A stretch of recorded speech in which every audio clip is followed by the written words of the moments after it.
السلام علیکم دوستو، ان احادیث مبارکہ کو ملاحظہ کریں اور دوستوں کے ساتھ ضرور شیئر کریں۔ جزاکم اللہ۔ مشکوٰۃ المصابیح، حدیث نمبر 77۔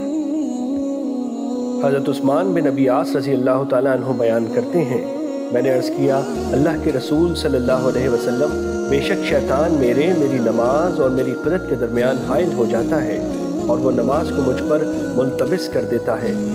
تو رسول اللہ صلی اللہ علیہ وسلم نے فرمایا، وہ شیطان ہے، اسے خنزب کہا جاتا ہے، بس جب تم اسے محسوس کرو تو اس سے اللہ کی پناہ طلب کرو اور 3 بار اپنے بائیں جانب تھوک دو۔ وہ بیان کرتے ہیں، بس میں نے ایسے کیا تو اللہ نے اسے مجھ سے دور کر دیا۔ مشکوٰۃ المصابیح، حدیث نمبر 77۔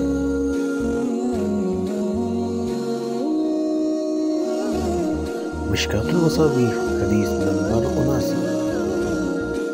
حضرت عبداللہ بن عمرو رضی اللہ تعالیٰ عنہ بیان کرتے ہیں، رسول اللہ صلی اللہ علیہ وسلم نے فرمایا، اللہ نے زمین و آسمان کی تخلیق سے 50,000 سال پہلے مخلوق کی تقدیر لکھی اور اس کا عرش پانی پر تھا۔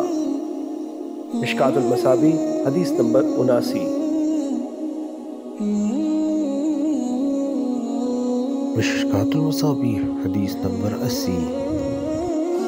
حضرت ابن عمر رضی اللہ تعالیٰ عنہ بیان کرتے ہیں، رسول اللہ صلی اللہ علیہ وسلم نے فرمایا، ہر چیز حتیٰ کہ عجز و دانائی تقدیر کے مطابق ہے۔ مشکوٰۃ المصابیح، حدیث نمبر 80۔